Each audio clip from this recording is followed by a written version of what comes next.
Hi there, and we are back once again for the Halloween Horror Timeline. And today we're looking at the resurrection of Laurie Strode. Uh, According to part four, Laurie Strode had died in a car accident, and that's why her daughter Jamie was living with a foster family. But that turned out not to be the case.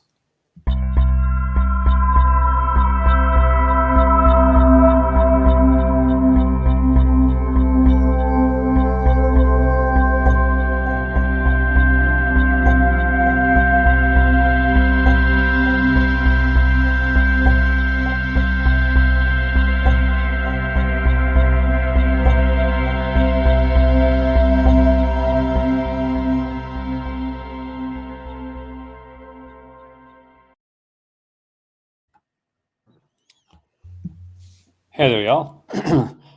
Tonight I'm joined with by Malcolm and by my dad, and we are going to be talking about a divergent timeline. Now, initially, this wasn't though. So, for those that are watching this that are unaware, H2O was directed by Steve Miner, who directed parts 2 and 3 of Friday the 13th, often considered some of the best parts.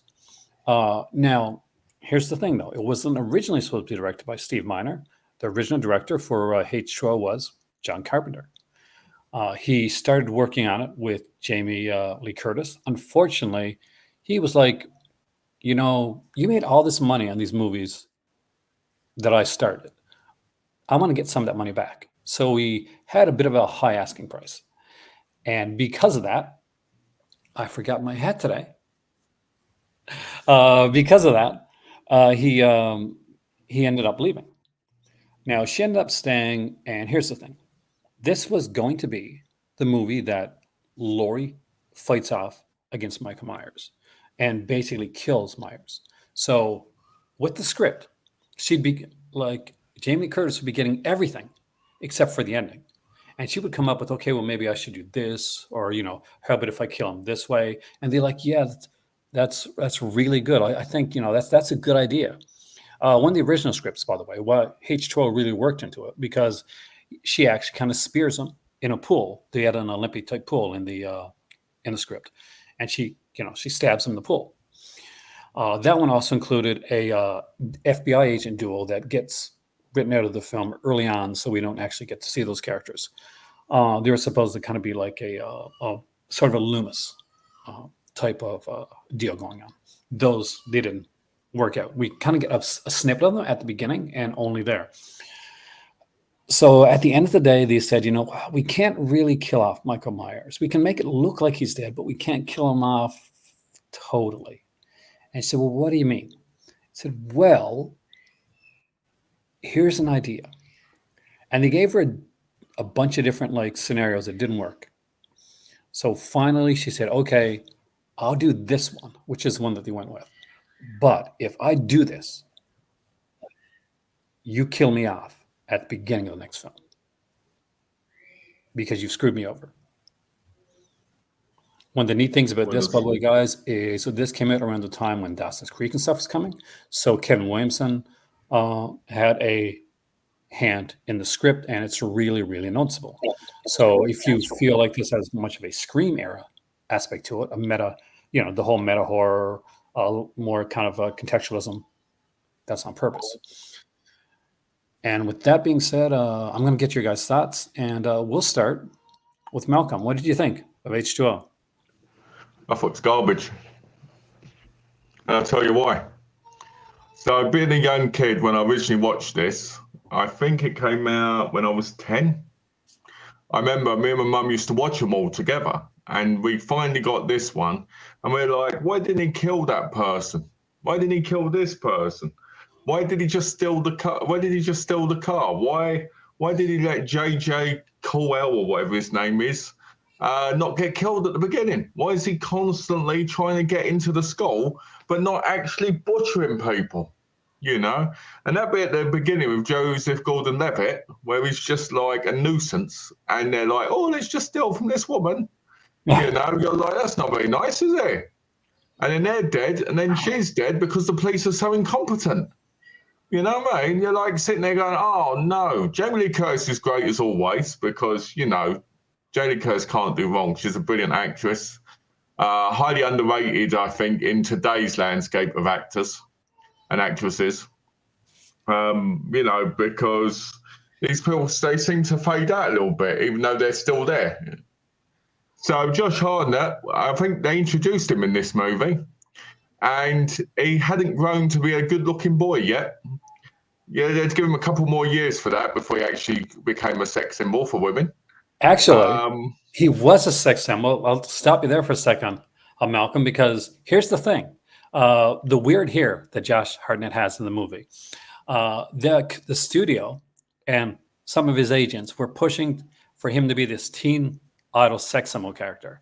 So he purposely cut his hair in that weird way so that they couldn't do that to him. Oh, well, that's why then. So, so he would come on to bigger things at some point. Yeah, Michelle Williams looking the best she'd ever looked, unless you were watching Dawson's Creek. And then you had the other girl in it. I can't remember her name, but she was in a lot of teen movies back then. Jodie, right? Jodie Lynn O'Keefe, I think, did a lot of them. Yeah, the other one replaced the female friend. Right. And I want to know what's going on with this whole Michael Myers action where he holds onto bars and goes up and down on them behind people. I want to do that, actually. And he's always in it with one arm, and nobody hears it. Like, how the hell is he up there and nobody can hear him? Because if you listen to Michael Myers, he's got a breathing problem.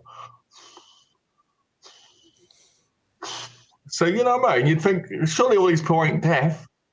But anyway, I like how basically at the beginning, you think that Laurie Strode is just tormented, which is, imagining it. And it would have been amazing if it turned out she was killing everybody, right? And it wasn't Michael, but he'd become a part of her personality. But this is Halloween. They've got to be too in your face about and bring him back.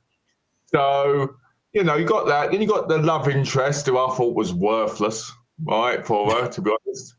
I was glad when he got it. And we got the bell elevator bit, which is really stupid, if you ask me. And then you've got all this other stuff with LL Cool J, where he's just being basically like he is in Deep Blue Sea, where it's that token guy that's there just to be a muppet. I like him, actually. He's one of my favorite parts of the film. You really liked it? Oh, God. Yeah, his whole, his thing that he has going on with his girlfriend, where he's reading the romance stuff that he's writing. Part of it was because I was bored with some of the stuff. I was like, I think I'd rather listen to this than some of the other stuff that's going on. Yeah. Well, and I'll be honest with you, I liked some of the confrontations with Michael, where under the tables and that. I like that. Yeah. I thought that was pretty good. And I like the ending. I think if the ending had been a real ending, it would have been so much better, because you would have felt that in Michael's weakest moment, where he can't do anything, you think he would have reached out for her and then tried to grab her, the thing is, because that's the type of person he is, But at the same time, obviously, then it's like Halloween ends. That's not the end. They're always going to bring him out because they want to ruin all these franchises. But yeah, it's an okay movie. I wouldn't rate it highly. I'd probably give it a 2 because I actually think it should have been a PG instead of whatever it was, because it feels like a kid-friendly version of Michael Myers for the most part, and it's thanks to this, but we find out that Jamie Lee Curtis likes to keep it in the family. So there we go. Because Janet Leigh's in it. That was a good scene. Also, that's the car from Psycho, by the way, in the background. That's actually the real car from Psycho. Yeah. All right, Dad. So what's your thoughts on this?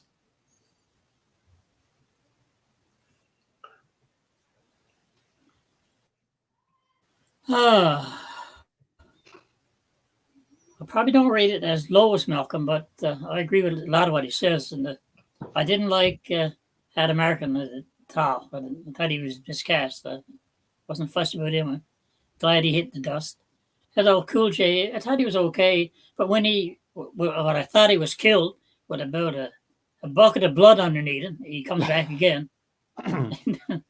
The ending, I plot in the liked movie, the actually. ending, although it was too predictable. You knew that ending wasn't the end. It was just too the way he looked when before she killed him when he was trying to. I think he was trying to tell her that he wasn't Michael, but you could almost see that it wasn't Yeah. Michael. It didn't look like him. I didn't like that part of it. The movie itself, the actors in it were okay. They were good actors. I mean, they all went on to do big things. He didn't do much of this. I like Michelle Williams. I like her anyway, so she did. She can't do wrong. And Buddy Arnott, he didn't do much after that. Really, he made a few hits and then sort of faded away a little bit. I don't care. I know you're talking first about the writers or the producers, directors changing this, changing that. It makes no difference what they did. If a movie is good or it's not good, excuses don't count. It's the movie itself. Because you go in to be entertained, you go in knowing it's Halloween, you know what to expect. You know Michael Myers is there to kill people. That's what Laurie Strode is about. She's in panic all the time, wondering where he's going to be. But only because I like Jamie Lee Curtis, and I was a big Janet Leigh fan years ago. That's really not a reason, right? So But what I'll would you give it rate a it? very low 3. I call it. Oh, 3. All right. I'm gonna be different. I'm gonna be Laurie again, like you usually am. I rate it. Well, the real rating should be around 2.3. I rate 3. I mean, for me, there's some things that Go you do ahead. have to look into. One, this was this type of horror that was being done at the time. This is no different than any other style that was being done, Can I whether it's just butt Scream in? or No Till the Summer or Can I just butt in a minute? sure. Because I want to add to what you're saying about those type moves that were made, at this time, just quickly. When I was watching the film, the first thing I thought, well, this and Resurrection was they've both got what you call the late 90s, early 2000s bug, right? Which means they got this weird kind of low quality feel to them, And I've noticed that about a lot of them. If you watch things like Urban Legend and you watch things like even the more cheaper ones, they still have that similar thing in common. Even if they've got a good twist in that, it's that kind of cheap kind of like, I don't know, it's like that weird, sense of we're not in the same era we were. And they don't work as much as they do, but they don't. Do you get what I mean? Well, the thing is, like, So, when we're at this era of slasher, and we got to give like context, is that we'd gone through a deluge of slashers from like the early 80s was kind of a golden era. The kind of 84 kind of peaked again, came back to do like just overdid it in around like 88, 89. It was dead. Scream kind of there was like lower budget stuff being done in other countries, but Scream kind of brought it back. But it came to a time where slashers couldn't just be slashers; they had to be saying something else. There had to be something else to them. No, I don't think that. I think that I Know It Did Last Summer and Scream are better, do a much better job than this one does when it comes to that. What this one does do well, and I will 100% give it credit for, is it gets a lot of the PTSD stuff right. Some of the stuff that would be so done in, we'll talk about in another timeline, and some that would work better. I didn't mind Adam Arkin. I just thought he's kind of he's window dressing. He's there to get killed. Like LL Cool J, I expect to get killed. He didn't, so that was kind of a pleasant surprise. The young cast were well cast. The actors were really good. One thing that you guys didn't touch on, which we really got to touch on, are the masks, because it is plural, and we're not talking one, or we're not talking two. We're talking at least 3 masks for this film. One of them, which if you watch the opening of this here, is digital. They actually digitized a mask onto Michael at one point in the film, and it looks fucking hilarious. There was a K&B mask in this, but none of the masks were at the quality of what we'd seen. And even in part 5, none of the masks were that good. Brad Loray's role as Michael, just I don't think he really had it down pat. He does good for what he has to do. I will say this: the killings at the beginning are really good. We get a great opening for this Halloween, and I really enjoyed that.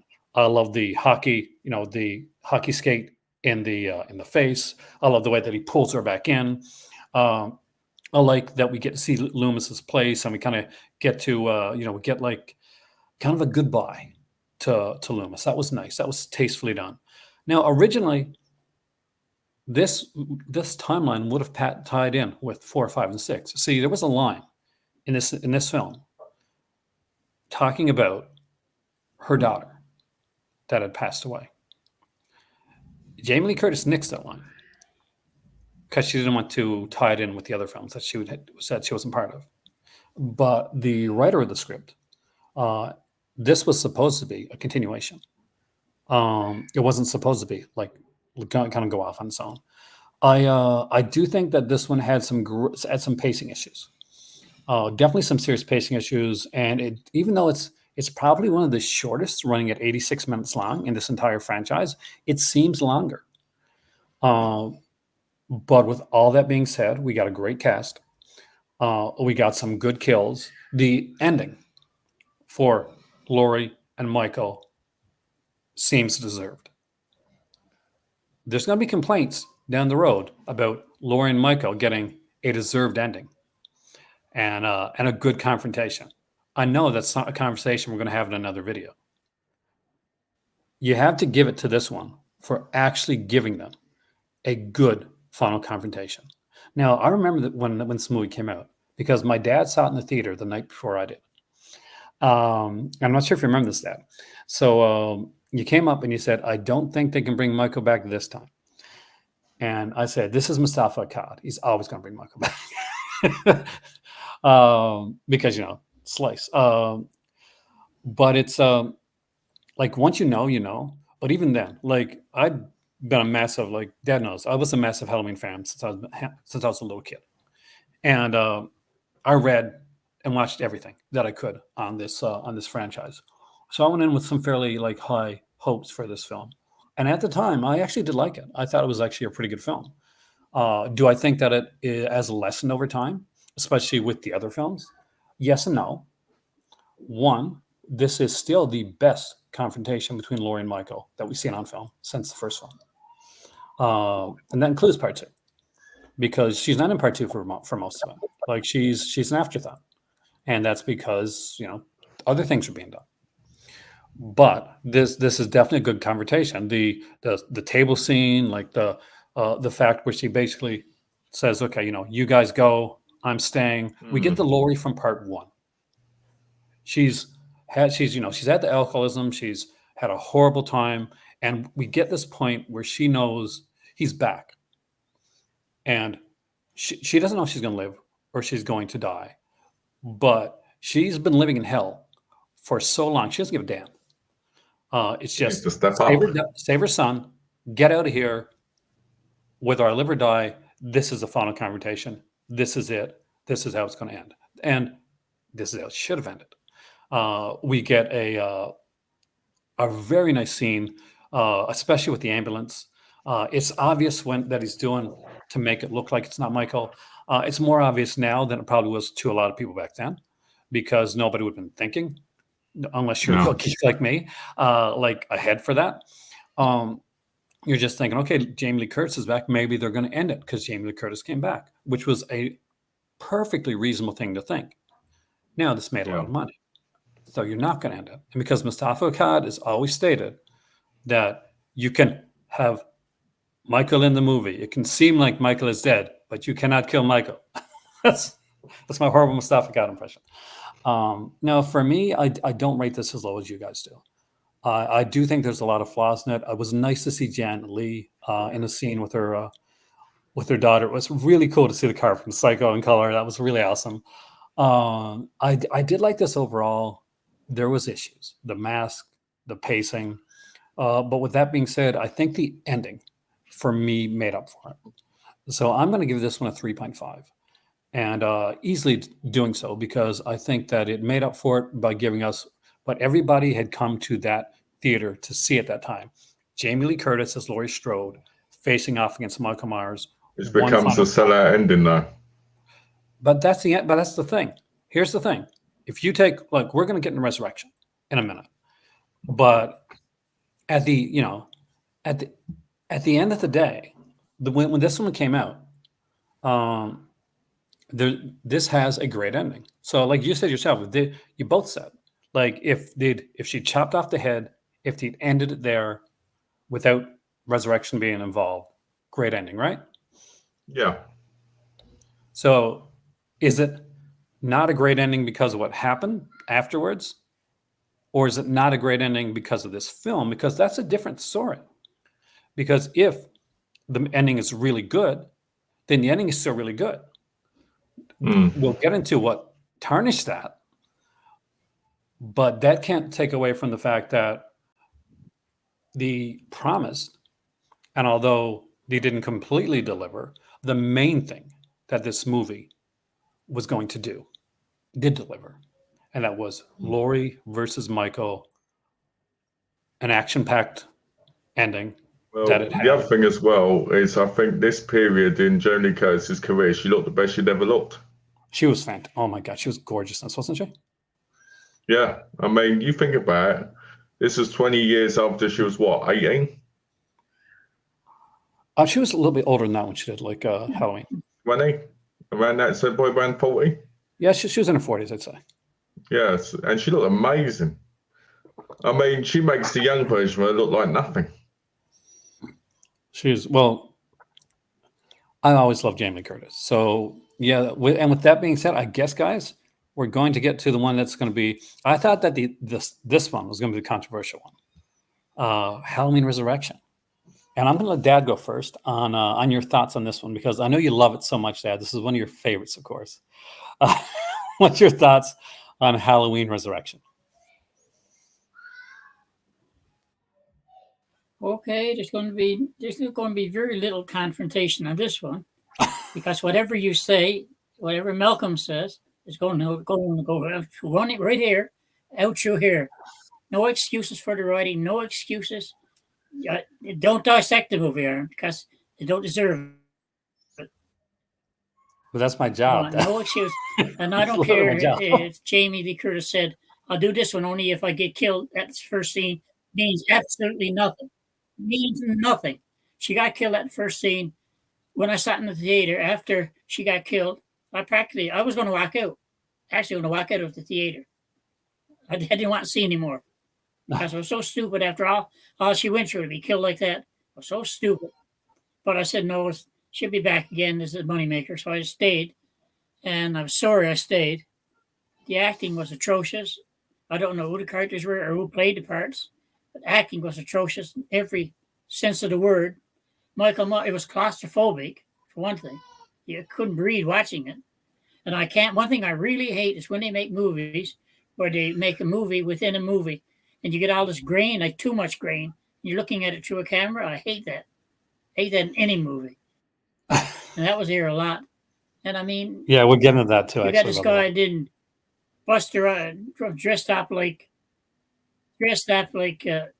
Michael, and his delivery of the lines was, oh my God, it's pitiful. And then he's trying to do it, kill Michael with karate chops and karate kicks, and oh my God. And then he says funny lines after it, and makes it like the whole movie a joke.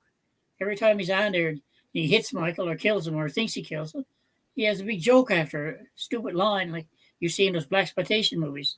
I didn't like it. I can't give credit. I don't know if I give it a 1, but I didn't like that at all. You're going to give it a 1? You hate it that much? Okay.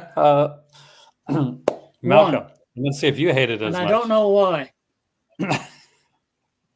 All right. Well, I watched it again today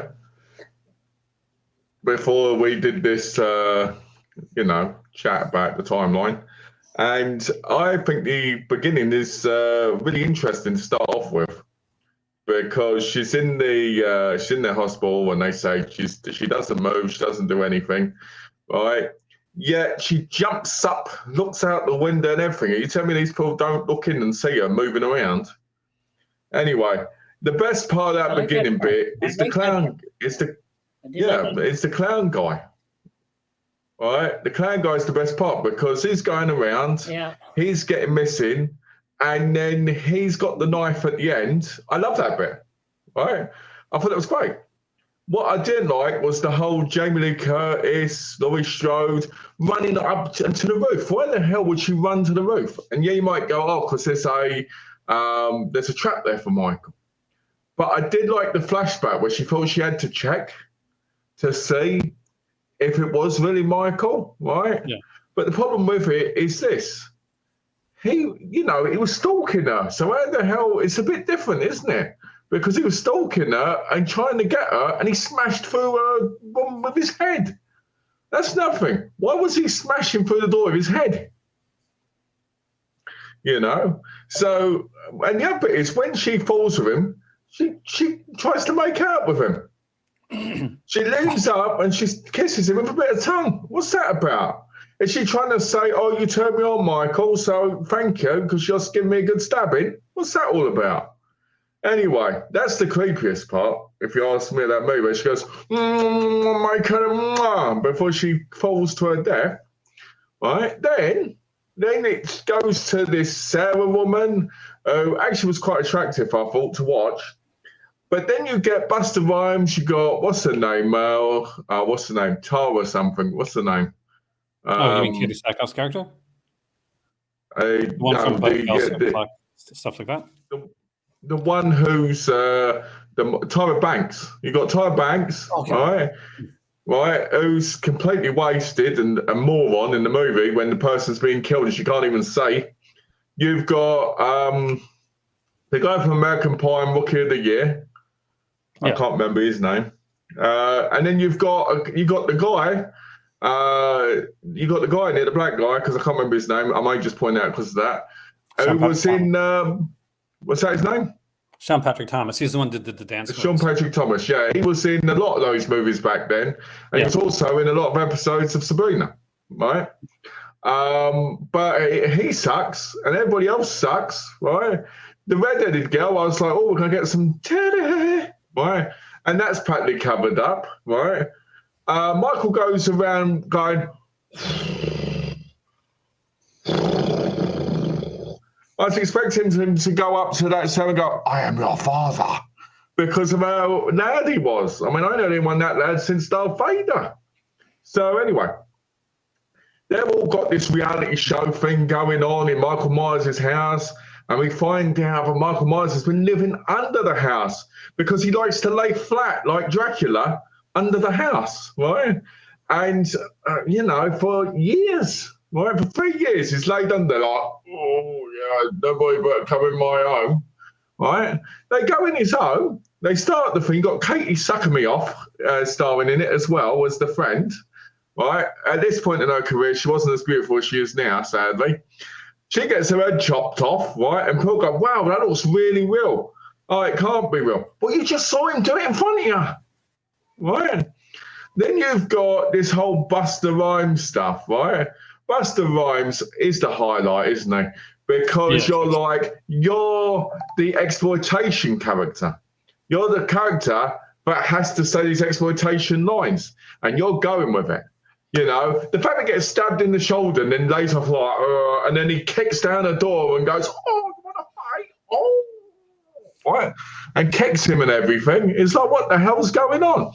Now, when it comes to what Glenn said about the film within a film, that was so tedious, especially in the final bits where they were looking through the girl's camera antenna where she had to go and everything. That was tedious as hell because it was like, you know what, I might as well go and watch something like August Underground where it's filmed on those shot and video, because it looks that bad. And this is on a 4K, right? So it kind of ruins it. The whole character Decker, whatever his name is, right? That annoyed me.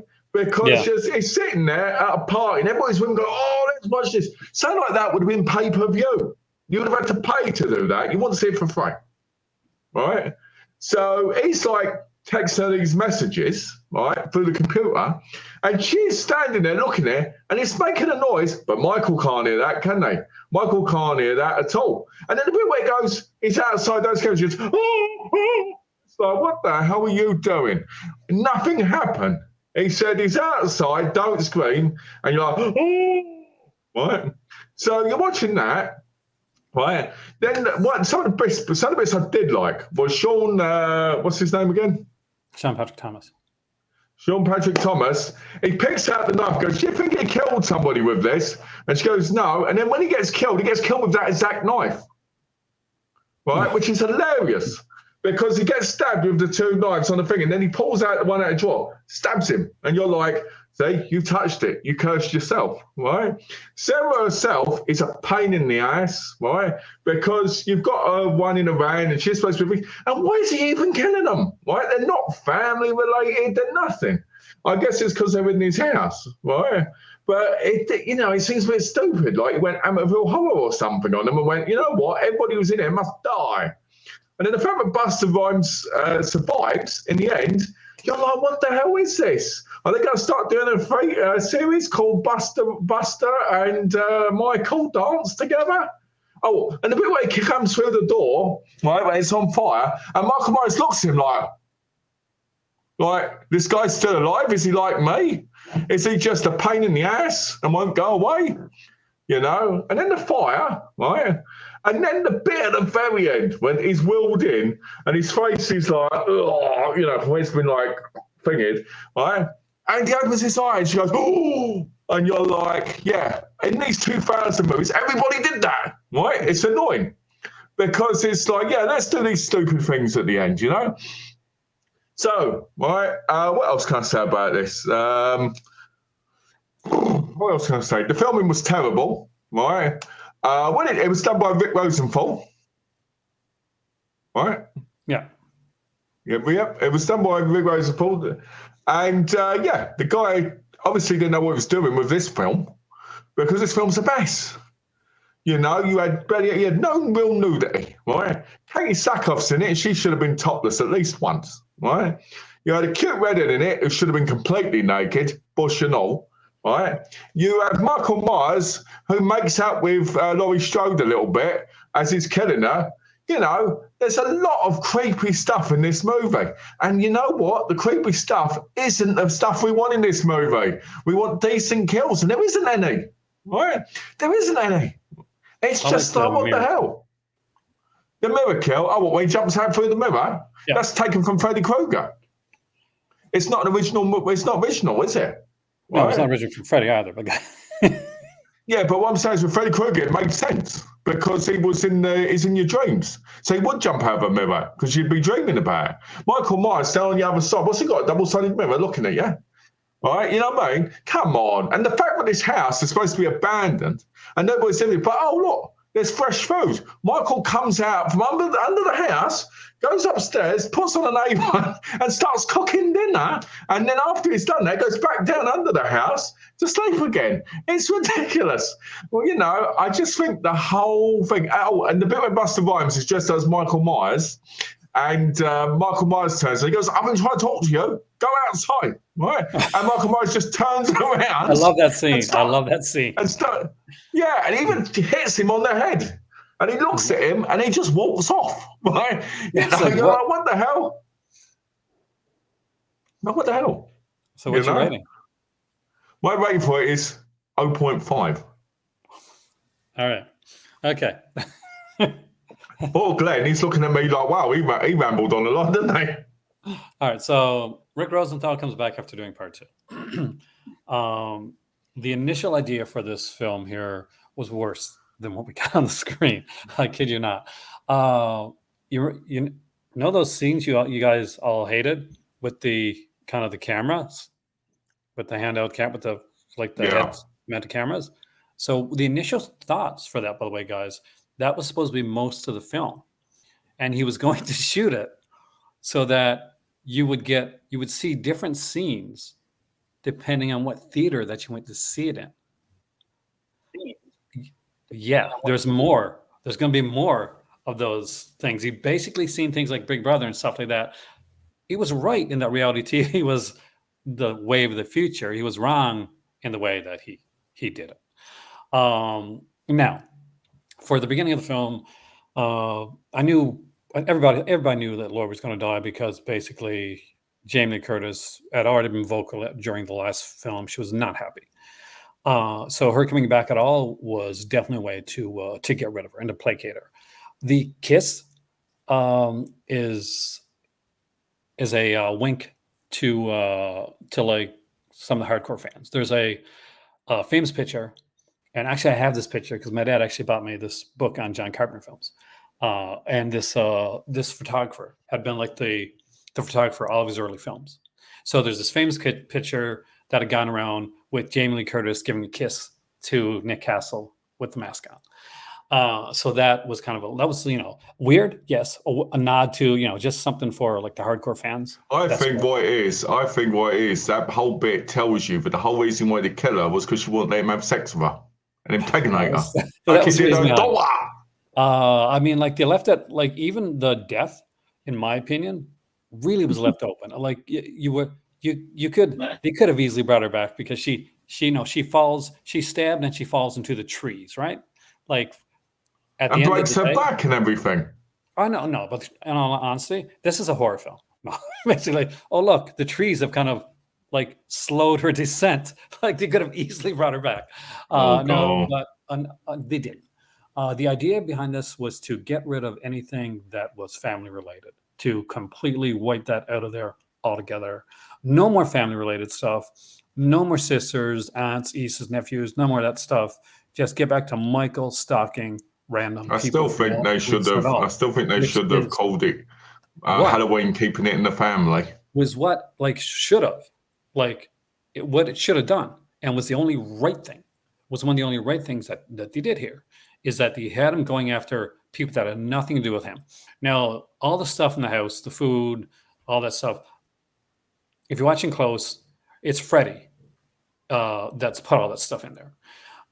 He's put it in there to make it look like Michael's had a tortured childhood. He puts in like a fake, like a baby, like he actually some fine skeletons. Yeah, because I saw that and I was like, yeah, that never happened. They've stolen this from House of Wax, even though the House of Wax hasn't come out yet. Well, the idea was this is supposed to be Dangertainment, and it's supposed to be like an online show. So people would have paid for it. So more than likely, because Deckard is such a cool, computer guy, he probably hacked his way into a free feed. Big Brother. But the whole idea behind this is that it's Dangertainment. They're going in there. Freddie and them have already gone into the house. They realize there's nothing there. It's a normal house. So what they do is they go and they pimp the house out. Can we just pretend for Michael put all that there just so it makes the movie a little bit more interesting? Sorry, man. It is when you say that part, is there a two-way mirror there? Yes, there is. That's kind of the idea behind when he pulls her through when he goes through the mirror. It's because that's the camera shooting aspect of it. The thing that made no sense in there, and because this is not something that they could do, by the way, is having this kind of like underground area, which I'm guessing is supposed to be like an old wine cellar type of thing. It just made no sense, and it didn't look good either. It wasn't well constructed. You're talking about the bit where they're kissing under there. You're talking about the bit where they're under there, the two people, and it's like a massive tunnel. And it's it makes no sense. But what I did like. I did like Busta Rhymes. Busta Rhymes wasn't initially cast in this movie, by the way, guys. The reason he was cast was totally because of this. Mustafa Akkad's daughter liked Busta Rhymes. And she said, hey, why don't you put Busta Rhymes in Halloween? Busta Rhymes is cool. Everybody likes Busta Rhymes. So Mustafa Akkad, no idea who Busta Rhymes was. He's an old man. Of course he doesn't know who Busta Rhymes is. So he put him in there. Initially, Busta Rhymes' lines were a bit different than what we see on the screen. So when you hear Busta Rhymes talking about this, who his favorite kung fu person is, remember the part at the hotel where he's trying to convince her to stay and do the Dangertainment? All those lines, that's completely off the cuff. Busta Rhymes thought him up right there. A lot of the lines that Busta Rhymes does in this movie are Busta Rhymes, not the scriptwriter. And for I can me, tell what they said. They said Busta Rhymes, it's got what it takes, and you know he can freestyle, so he'll be good at doing that. he was better. Like some of the best lines in this movie, like it or hate it, is by him. He's by far the most entertaining part of this film. There's like some cheesy stuff. There's some Don't make insane stuff. any difference. Don't make any difference. It does, because at the end of the day, if you're watching one of these movies, there has to be No something to watch. excuses. No And excuses. here's the for- thing. Okay, here's the thing, guys. Now, just take all of Busta Rhymes scenes seriously for a second. Take all of these scenes out of the movie. Take him out of the movie completely. Right? Aside from the scene with the serial killer, savant at the beginning of the film in the asylum, would this not be the most boring movie without Busta Rhymes? Is he not the most fun part? I can tell right now, the best character in that movie is the professor who's asking the question at the beginning. That's Rick Rosenthal. And he goes, and when she goes, the shadow, and he goes, "That's right, Sarah. That's the best character in the movie." That's Rick Rosenthal, like it's the director, and it's his cameo scene. No, there's some nice sequences in here. This is not a good film, but it's not a boring film. But without Busta Rhymes, it would have been a boring film. The initial plot line to this wasn't supposed to be Michael Myers coming. Movie last night. Wasn't supposed to be Michael Myers coming back. It was supposed to be. I can't agree. I disagree.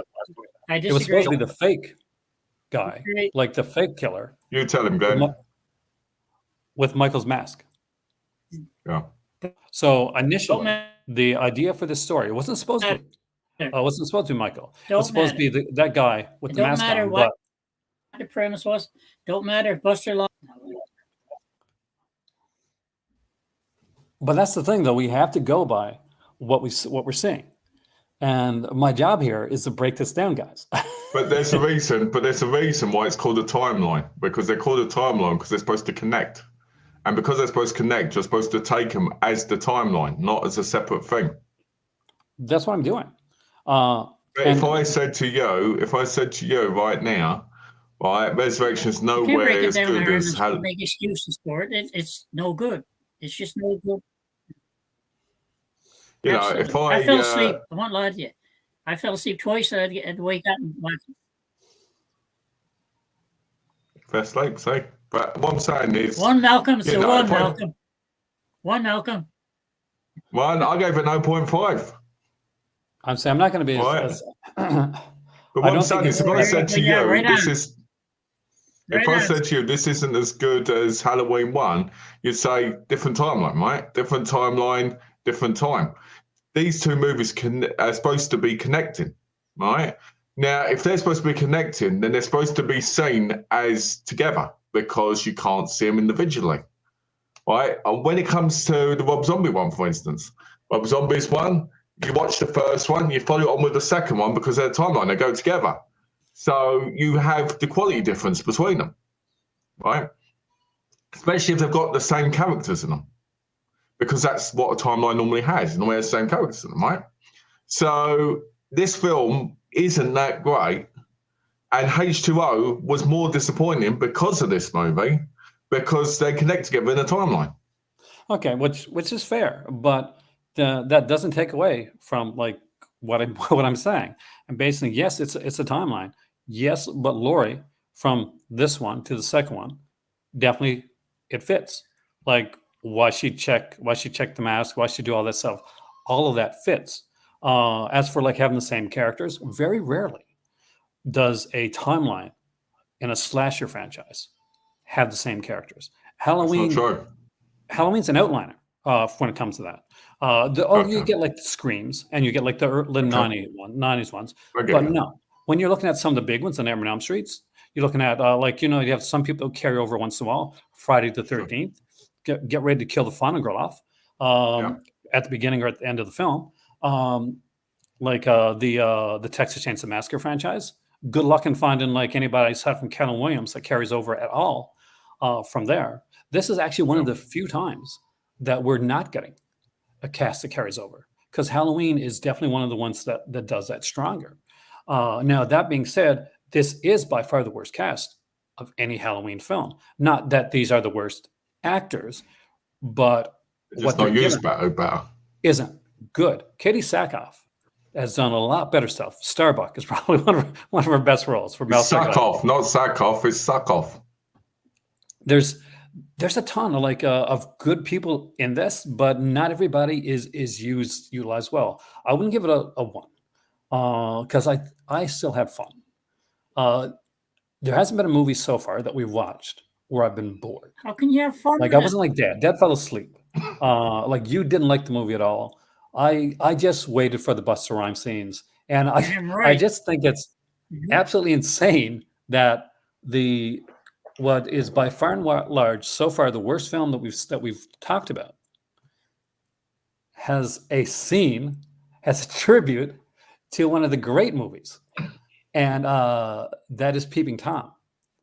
Because none of you guys talked about that, but there's a scene with a cameraman where he's setting up the cameras inside the house, and Michael Myers kills him Kills them. in the same way that the guy kills the girls in Peeping Tom. That was a blatant like homage to that film, and I understand why, Don't because compare Peeping it. Tom is one of the You can't compare first. that Iron with Peeping Tom. No, Like, it see, had and the idea is nothing like to do with here we Peeping got. Tom. Don't No, save the it movie. is like it is, and then the thing is that like here's the thing, because we've got a film that is looking at modern day aspects of voyeurism and the way that like we've taken to be virus to looking into other people through reality television. And Peeping Yeah. Tom was literally one of the first movies, horror films, like to really look at the horrors of Sure. voyeurism. Like I like that. Does that make the movie better? No, but acknowledge that it's there. That's the thing. And for me, for that one sequence, I'm gonna give it a 1.5. So higher than you guys, but not much higher. Because one, this does lessen the film that was before it.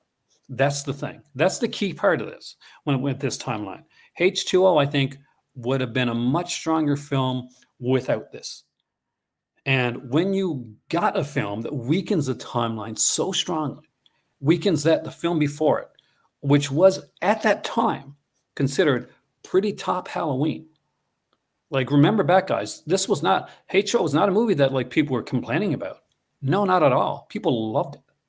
Hate Show was like a fan favorite. It was one of the First time I greats. saw H2O, I thought it was terrible. But then Until you were in the the end. minority because at the time, you can look back, you can check it. It was loved by most people. Halloween Resurrection was so bad, and I think you guys have literally like made this case already, that it made Hate Show worse just by being connected to it. So 1.5 for me. Not a good score overall. I think we can all agree right now, but when it comes to the ranking tiers, this is at the bottom. The whole timeline. I don't want to say anything because we are going to be doing a live ranking. So let's not. I already let's know not what do my that order yet. is on them so far. I already know what my order is. But Wait, now we got three doozies coming up. Yep. I'm We got actually three interested. doozies coming up. I think we're going to have some more Yes. like arguments when it comes to this one. I do think you guys, I gave it a Yeah. very low score, but I think you guys were a bit unfair with like how bad this was. I gave it a Is it 3. I think bad? you're unfair. Not this one, the I Resurrection. think you're unfair, Aaron. Not at all. I think actually. you're unfair with it because you're pushing the agenda of the production companies, saying that it had a lot more going on for it when it didn't. The difference between me and Glenn and you is you've looked into all the trivia and all this other stuff, so you've got more of a personal input on it compared to us. Well, no, Because not really. The difference, not like, talking. Hold on, you're not talking about the movie. You're talking about what happened around the movie, the director, all this. And I get that. That's important. That's important for these videos. I'm not saying it isn't. All right. What I'm saying is because you have that, and because you know that, you've got more of a sense than someone like Glenn and me who just watched the film. We didn't care about who directed it and think it at the time when we were watching it. as you did, because you looked into that, you knew, like, for instance, that Busta Rhymes wasn't originally in this. And because you know that bit of trivia, that's a bit of cool trivia. So that makes the film a little bit more cool. Do you see what I mean? But what I'm saying is, there's a different input here on it. And so you're going to be a little bit more biased on this stuff because you've read things and you're like, oh, this is really cool. This is really good. And you're right to be that way. But what I'm saying is, at the same time, if Glenn, for instance, has just watched the movie and he doesn't care about director or any of that stuff, right, there's going to be a different view to it than someone who goes, oh, yeah, that director did this film and that film and they cared about this. You know what I mean? I mean, that's the way I see every film, Malcolm. And you should. But I'm just saying, I'm not complaining about. I'm just saying you've got to see it from the point of view of people, of someone like, for instance, like Glenn, who sees a film as a film, not anything else. Just a film, maybe an actor or that in it, maybe a director. If there's a lot of films, or, Glenn likes that director, like, let's say, Hammer films with Terence Fisher, right? But what I'm saying is, for the average person, they're not going to be thinking about that stuff. So what happens is you're going to have, like, this biased sense because you know the history of this, you know the history of that, and that's fine. But what I'm saying is, when you say that you think, like, Glenn and me a little bit unfair on the film, it's because we don't know those details like you do, because we didn't look into it that way. I'm basically just in the fact that I think that he did a better job. I mean, like, then I think Busta Rhymes was fun. Take everything else aside, like anything behind the scenes, anything like that. I think that, like, I enjoyed Busta Rhymes and I enjoyed LL Cool J, both of those characters in the films. And for me, like I said when I talked about the first film, and this has nothing to do with any background stuff, LL Cool J I loved in the film because I just liked the way his character was. Sure. Busta Rhymes I thought was like a good part of a bad film. Because at the end of the day, guys, I only rated this 1.5. So there wasn't a huge, it wasn't like I rated a 2.5 or 3. Yeah.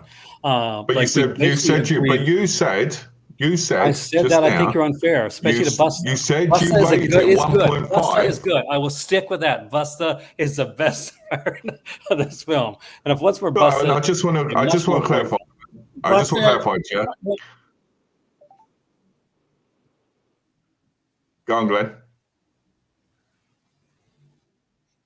Oh, no, I can't say, Aaron, though, I agree totally with Malcolm on that. Myself and Malcolm, I watch a movie to be entertained. I don't know anything. You're smarter because you know all about the background. You read about the actors, what they did before. I don't know that stuff. You know about inside stuff on the movie, like you said. Some directors had a certain vision that they didn't go with, or they went with, or they screwed up.